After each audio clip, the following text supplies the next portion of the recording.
सफलता चूमेगी कदम एक दिन, सफलता चूमेगी कदम एक दिन। मैं हार को जीत में बदलने की कोशिश हर बार करूंगा। प्यारे विद्यार्थियों, आज इस वीडियो में हम एक नए विषय को समझने का प्रयास करेंगे। तो चलिए वीडियो शुरू करते हैं। इसे कहते हैं और उसके कितने भेद हैं। जिस शब्द के द्वारा किसी स्थान, व्यक्ति, जाति, भाव और संबंध का बोध हो उसे संज्ञा कहते हैं। संज्ञा के 3 भेद होते हैं: व्यक्तिवाचक संज्ञा, जातिवाचक संज्ञा और भाववाचक संज्ञा। व्यक्तिवाचक संज्ञा किसी विशेष व्यक्ति, विशेष स्थान और विशेष वस्तु का बोध कराने वाले शब्द को व्यक्तिवाचक संज्ञा कहते हैं। यहाँ कुछ वाक्य दिए गए हैं जिनमें संज्ञा शब्दों को अंडरलाइन किया हुआ है, जिनके नीचे लाइन लगी हुई है, वह सभी व्यक्तिवाचक संज्ञा में आते हैं। जैसे क में है ताजमहल, आगरा में यमुना नदी के किनारे स्थित है। ताजमहल, आगरा और यमुना, यह तीनों जो शब्द हैं वो व्यक्तिवाचक संज्ञा में आते हैं। ख जो वाक्य है इसमें शाहजहां ने मुमताज़ की याद में बनवाया था। शाहजहां और मुमताज़ ये दोनों नाम है, तो ये व्यक्तिवाचक संज्ञा में आते हैं। ग वाक्य में रामचरितमानस हिंदुओं का पवित्र ग्रंथ है, तो रामचरितमानस एक ग्रंथ का नाम है, इसलिए यह जो विशेष ग्रंथ है इसलिए इसको व्यक्तिवाचक संज्ञा में लिखा गया है। घ वाक्य है गुरजीत, नूरजहां, एलिस और आशा भी आगरा गए, तो ये विशेष व्यक्तियों के नाम है, इसलिए इनको व्यक्तिवाचक संज्ञा में अंडरलाइन किया हुआ है इस वाक्य में। नंबर 2, जातिवाचक संज्ञा। जो संज्ञा शब्द किसी जाति या वर्ग की सभी वस्तुओं और प्राणियों का बोध कराते हैं उन्हें जातिवाचक संज्ञा कहते हैं। जैसे क वाक्य है अध्यापक कुर्सी पर बैठे हैं। अध्यापक में यानी कि आपका जातिवाचक संज्ञा में ये आएगा।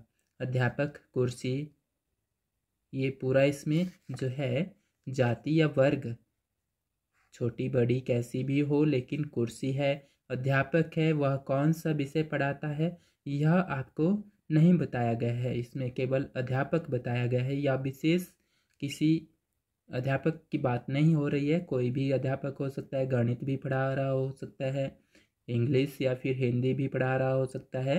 कुर्सी पर बैठे हैं, तो इस वाक्य में जो है पूरे जो अध्यापक वर्ग जो है इसमें आ जाता है, इसलिए इसको जातिवाचक संज्ञा में लिखा गया है। ख वाक्य है लड़के लड़कियां पढ़ रहे हैं। यहाँ पर भी विशेष जो है नहीं बताई गई है, विशेषता कौन सी कक्षा के हैं, और इसलिए इसको जो है लड़के और लड़कियां ये आपका जातिवाचक संज्ञा में आता है। पूरे जो लड़कों का ग्रुप है, वर्ग है, और या फिर वस्तुओं का भी वर्ग हो सकता है जैसे कुर्सी, तो इनको जो है जातिवाचक संज्ञा में लिखा जाता है। ग वाक्य है यह गांव का विद्यालय है। गांव और विद्यालय ये भी जातिवाचक संज्ञा में आते हैं। घ वाक्य है विद्यालय का भवन नदी के किनारे है। विद्यालय और भवन, नदी, यहाँ पर भवन और जो नदी है ये भी जातिवाचक संज्ञा में आते हैं। तीसरा जो संज्ञा है वो है भाववाचक संज्ञा।